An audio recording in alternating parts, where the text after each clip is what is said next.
Welcome to my channel. Subscribe, listen and enjoy my stories every day. It was a lazy Saturday evening, and the air was thick with the last remnants of summer warmth. I sat in the dimly lit living room, a glass of whiskey in hand, talking about everything and nothing with my old college buddy, Mark. We were reminiscing about our younger days, the wild adventures, and the foolish pranks we used to pull. Maybe it was the whiskey talking, or perhaps a sudden urge to relive those carefree days, but somehow, we landed on the idea of a prank that neither of us could have predicted would change the course of my life. "Let's create a fake profile on one of those dating sites," Mark suggested with a mischievous grin. "See if we can stir up some trouble." Laughing, I agreed. It seemed harmless enough, a bit of anonymous fun. We set up a profile for a fictional woman, complete with a stock photo of a radiant, but nondescript, brunette and a bio that was intriguing yet vague. As we scrolled through the list of local singles, Mark jabbed my shoulder. "Hey, isn't that Jenna?" he whispered, his voice a mix of confusion and excitement. My heart skipped a beat as I saw the familiar face of my wife smiling back at me from the screen. Her profile was alarmingly detailed and actively seeking a thrilling encounter. I felt a cold sweat break out as the room seemed to spin slightly. "This has to be some mistake," I muttered, hoping it was just a sick joke or a misunderstanding. But curiosity and dread propelled me forward.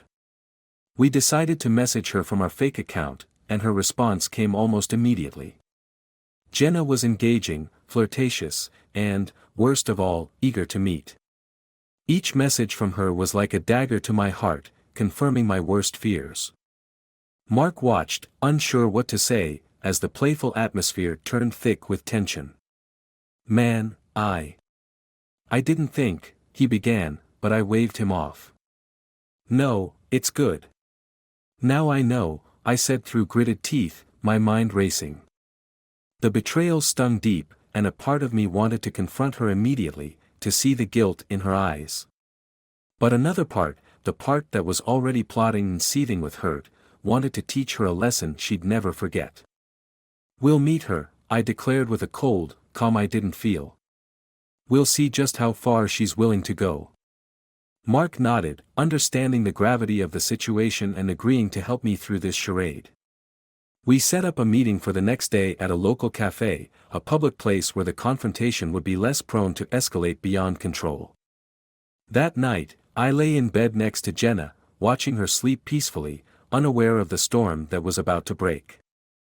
The duality of her betrayal and her serene expression fueled a silent fury within me. I plotted, planned, and imagined every possible scenario of the coming confrontation. As dawn broke, I got out of bed, my decision cemented. Today would mark the end of our life together, but it would also be the day I freed myself from the lies and deception. Today, I would regain control of my story. And so, the stage was set for a confrontation that would unravel everything we had built together, leading me down a path of retribution that was as inevitable as it was heartbreaking. The morning sun casts a golden glow over the city as I make my way to the cafe where Jenna agreed to meet. My hands grip the steering wheel tightly, each turn and stoplight a moment closer to a confrontation I both dread and crave. Mark sits silently beside me, his presence a silent support for what's about to unfold. As we approach the cafe, my phone buzzes, a message from Jenna confirming she's already there. My stomach tightens, but I nod at Mark, signaling it's time. We park and walk towards the cafe, my steps heavy with the weight of impending betrayal. Inside, the cafe buzzes with the soft chatter of morning patrons and the clink of coffee cups. I spot Jenna immediately, sitting by the window, her face lit by her phone screen. She looks up, a smile playing on her lips, expecting to meet someone new, not her husband. "Jenna," I call out as we approach. Her smile freezes, confusion morphing into shock. "Mark? Why are you here?" she stutters, her phone slipping slightly from her grasp. "We need to talk," I say, my voice steady despite the chaos raging inside me. Mark pulls up a chair and sits down, silent but watchful. Jenna looks from him to me, her eyes darting nervously. This isn't what it looks like, she begins, her voice quivering. Really? Because it looks like you're here to meet someone from a dating site. Someone who isn't your husband, I interject sharply, cutting off her excuses. Her face pales, and she clasps her hands tightly in her lap. I can explain, she whispers. Explain. Jenna, I saw the messages. You were flirting, planning to meet up. What's there to explain? My tone is accusing, my words laced with bitterness. Jenna's eyes well up with tears, her usual composure crumbling under the weight of her secrets. I was lonely, she admits, her voice barely a whisper. You and your work, always busy. I just wanted some attention, that's all. It was stupid, I know. I shake my head, the hurt and anger mingling into a cold resolve. It's more than stupid, Jenna. It's betrayal. The conversation pauses as a waitress approaches, her arrival an unwelcome interruption. She senses the tension and quickly sets down a cup of coffee before retreating. Was this the first time? I ask, once we're alone again. Jenna bites her lip, hesitating. Yes, she finally answers, but her hesitation speaks volumes. I don't believe you, I say flatly. How can I ever trust you again? I don't know, but I want to make it right, she pleads, reaching out across the table. I pull back, her touch now foreign to me. Mark, who has been quietly observing, finally speaks. Maybe it's best if you guys talk this out in private, not here. He's right. This isn't the place for such revelations. We're leaving, I announce, standing abruptly. We'll discuss this at home. Jenna nods, wiping her eyes, as she follows me out of the cafe. Mark offers a supportive pat on my shoulder before he heads off, leaving us to face the remnants of our fractured relationship. As we drive home, the silence is suffocating, filled with the echo of Jenna's betrayal and the ruins of our marriage.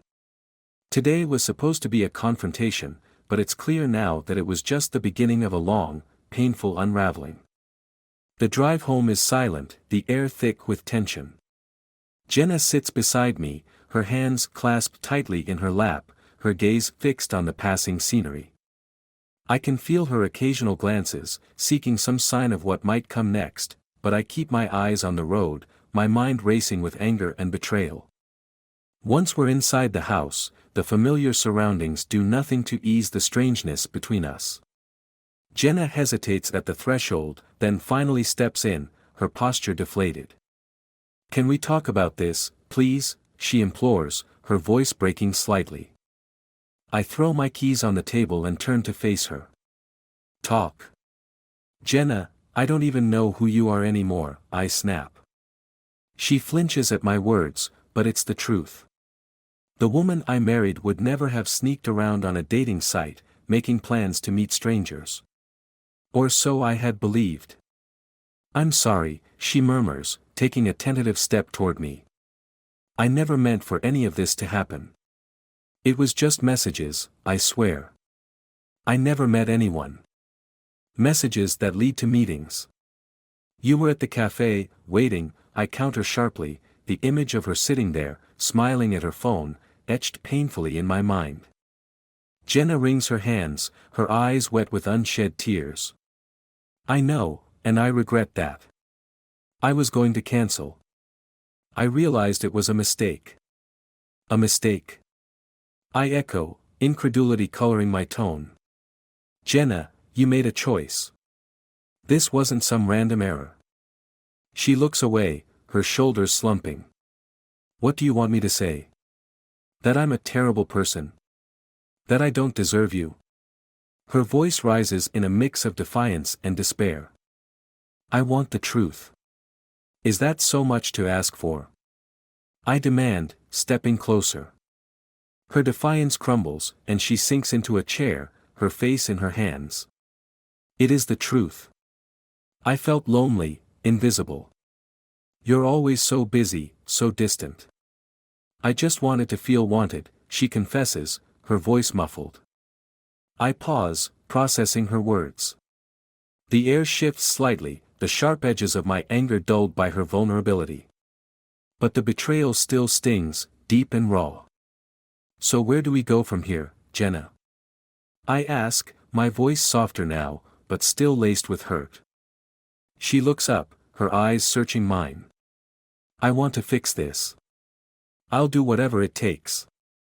Counseling, transparency, anything. I nod slowly, considering her offer. The path to forgiveness seems steep and fraught with doubt. I need time, I say finally, the decision heavy on my tongue. I need to think about what I want, about us. Jenna nods, her relief palpable but her anxiety not quite abated. Okay, yes, take all the time you need. I'll stay with my sister tonight. Give you some space. Watching her retreat to the bedroom to pack a bag, I feel a pang of sorrow mixed with lingering anger. The house feels empty as she leaves, her departure leaving a silence louder than our words. Alone, I sit back down, the events of the day replaying in my mind. Betrayal, confrontation, the possibility of forgiveness, it's all too much to take in at once. I pull out my phone, contemplating reaching out to Mark or someone else for advice, but instead, I just sit there, the screens glow a dull companion in the dim room. Days turn into weeks, and the space between Jenna and me grows wider with each passing moment. I've moved into the guest room, using the time apart to reflect on everything, on us, on her betrayal, and on what I thought was our shared happiness. Each day is a reminder of the chasm her deceit has created. I spend evenings scrolling through old messages and emails, not out of nostalgia but searching for the extent of her betrayal. And then, one evening, I find it, a chain of emails not just with the man from the dating site, but conversations with others. Her words, filled with excitement and plans, are a stark contrast to the apologies and promises she's been feeding me. Fury and cold calculation replaced the shock. I realized that her plea for forgiveness was just another layer of deception. My decision crystallizes in that moment, this charade of reconciliation ends tonight. Jenna comes home late in the evening, her face weary, perhaps from the guilt or from the facade she continues to uphold. She finds me waiting in the living room, the printed emails laid out like a card deck on the coffee table. "What is this?" she asks, her voice cautious as she approaches the table. "Your other adventures," I say, my voice steady, my fingers drumming on the tabletop. She scans the documents, her face draining of color. "I can explain," she starts, but I raise my hand, stopping her mid-sentence. "No more lies, Jenna. It's over. I want a divorce," I declare, each word measured and final. She tries to argue, to explain, but I'm not swayed. "I trusted you, and you broke that. Not just once, but repeatedly. It's unforgivable." Jenna's pleas turn into sobs, her regret now mixed with desperation. "Please, I made a mistake." "A mistake repeated is a decision," I reply coldly. The next days are a blur of lawyers and bitter exchanges. I'm relentless in my pursuit to ensure the divorce is swift and that Jenna leaves with nothing more than she brought into our marriage. My network of friends and acquaintances, once ours, sides with me, leaving her isolated. As the divorce finalizes, I ensure that her betrayal is known among our social circles. Her reputation unravels as quickly as our marriage did, her professional and personal life marred by the scandal. On the day she moves out, her belongings in a single suitcase, I watch from the doorway. There's no dramatic goodbye, no tearful farewell, just a silent acknowledgement of the ruin between us. "Goodbye, Jenna," I say as she passes by, her eyes avoiding mine. "Goodbye," she whispers back, her voice breaking. She steps out, and with her departure, a chapter closes. I feel a mix of relief and emptiness, but mostly, there's a grim satisfaction. I've protected myself and punished her betrayal, ensuring she can't hurt me, or anyone else, with her deceit again. Months later, the house sold and my life freshly unencumbered, I start anew in a different city. The betrayal that once consumed my thoughts now fuels my caution and resolve. Jenna becomes a distant memory, a stark lesson in trust and retribution. In this new life, I vow never to forget the price of betrayal, using the past as a brutal blueprint for guarding my future. The shadows of deceit are long, but my resolve to never face such betrayal again is stronger.